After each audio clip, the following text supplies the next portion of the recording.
Greetings, as always, thank you for that question. I'm just going to go ahead and let y'all know now. If you cannot sit down and watch a 2 to 3 minute video, go ahead and scroll or just hit the side of the screen right here because it'll speed it up ×2. But in order for me to properly explain this in the way that I view magic, you're going to have to sit down and learn, alright?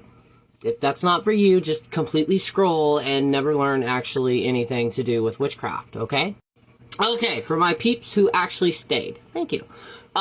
So, again, when it comes to this type of question, you're going to get different answers depending on the practitioner. But, question, how can we choose how a spell or ritual will affect others on a specific energetic level or what energy body it affects?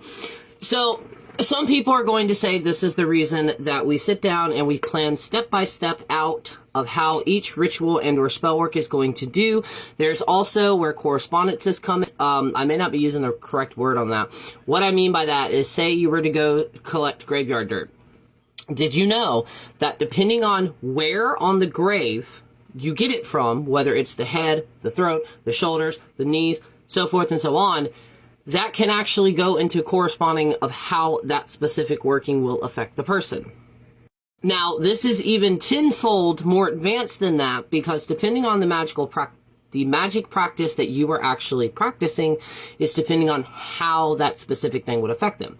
But with me, I would sit down, or I do sit down, depending on the working that I'm doing, and I try to, I'm going to use the term visualization, but yes, I know there are hundreds of people that cannot visualize anything in their head, so sensing would be, but I would try and sit down and imagine how every single aspect of that spell would affect the person, okay?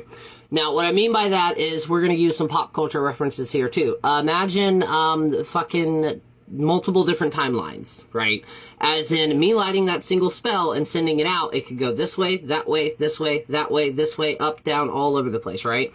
I would try to sit down to the best of my abilities and to be able to center on the specific effect and or the specific outcome of said working. Now, how do we know how it's going to affect the actual person? We actually don't. We have the assumption and we have the intention of how we want the actual affect said person, but to be 100% honest, we don't. And that's with any witch who does a spell. We do not actually know how it is going to actually manifest into our world and what could be the side effects of said manifestation.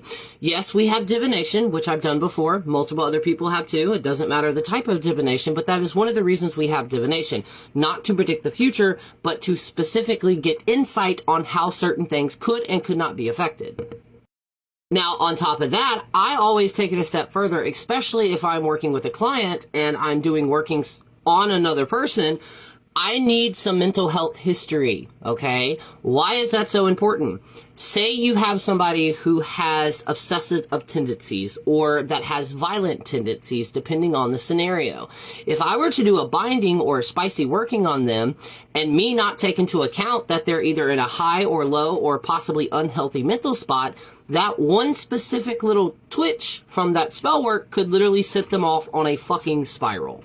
Now again, that is not technically every witch's responsibility, but for me and specifically for this witch, that goes into my ethics and my morals, and that is going to be different depending on the practitioner you go to and or the practitioner you yourself are. The reason specifically I look into that is because I did a binding when I was younger thinking I knew what I was doing, and let's just say I fucked around and found out.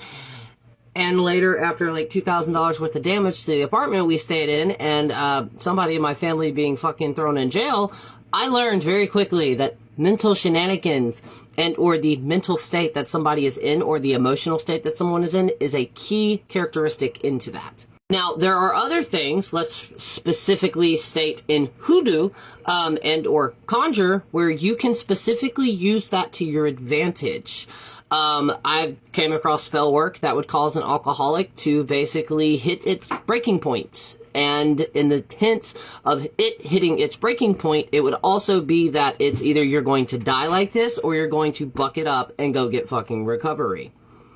But again, that's how I would do it. I would sit down, use divination, and just in general, my intuition of how that specific energetic thing is going to do. Now, we also do have tools aka the wand, the athame, the sword, that also can help direct that specific energy. You can also imply poppets into this. With a poppet, you literally have a visual effect of how that specific working is going to affect the physical body. If I were to make a poppet and then break somebody's leg in some way, shape, or form, their leg is going to get hurt. Whether it actually breaks or some weird medical issue comes up and they can no longer use that leg. That's how I see it. But again, depending on the practitioner, you're going to get a different response. Anyways, I hope this helped. And please, please keep these questions coming because, as always, thank you for that question.